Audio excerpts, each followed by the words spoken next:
I have been working the night shift for about a month now, and I get home around 2 a.m. I live almost an hour from work, so I have taken to driving down this country road that has no streetlights to get home because it's faster.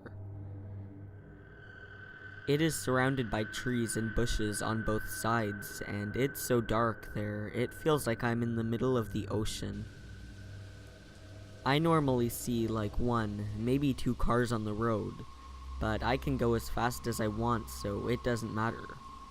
Except tonight, it's raining pretty hard, so I don't go as fast as I normally do because there are sharp curves and stuff. I have my brights on and I'm about halfway home, when in the middle of the road, this guy is standing stark naked. Like he's just there with long hair and a beard, and he's naked and standing over the center lane in the road. I freak out and speed up past him, and I could swear he smiled at me. I checked my rear view 50 times on my way home, got in, and locked everything up tight. I don't want to ever meet whoever that was, and I don't think I'll be driving down that road anymore. First of all, let me say that I live in Brazil and we are in kind of a really bad situation. Basically, our healthcare, education, and security are garbage because of corruption and corporate greed. I am a male, 24 years old, and I am sorry for my English in advance. Last month, after I left from my workplace, I got to my bus stop. Everything normal, except my bus was really late. That's very common. So I get another bus that gets me a little further from my home, and I have to walk a little bit to get to it. The bus arrives at my bus stop, and I proceed to walk to my place when a car speeds over the sidewalk with a guy inside, holding a gun to my face. "Get the fuck inside the car," he shouted angrily. Now, with the jump scare, I just dropped my headphones, as I am always listening to music. So I proceed to get near the door and pick up my headphones at the same time. "Hurry, get in the car." He was getting very impatient, and suddenly, while I'm holding the door and trying to open it, I see a blind spot. He cannot see me clearly, so I run like it's the fucking devil behind me to the opposite direction of the car. I hear screeches and a gunshot. I bolt into the first house yard that I see. Luckily, the gate was open, and when I have nowhere left to run, just surrounded by walls, I look behind and see a man running after me. I fall to the floor, covering my head and eyes with my arms, thinking, this is it. I'm gonna get shot in the head. But nothing happens. So I open my eyes and the guy was just a random dude that was near me in the street and ran together, scared of the car and the gunshot. There were 3 ladies inside that house, and they helped me get my head back together before I left a couple minutes later to my place.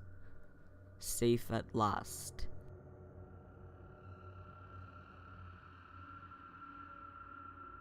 When I was a teen, there was a break-in accident in my dad's neighborhood that triggered my dad telling us about a time when I was a toddler, around 2, talking to the man in the window.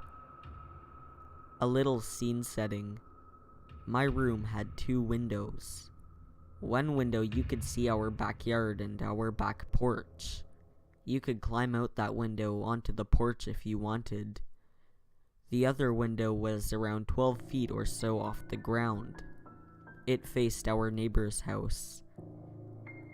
Earlier on in the day, Dad had been changing out the screens in the windows. As luck would have it, something went awry with the screen in the window facing our neighbor's house.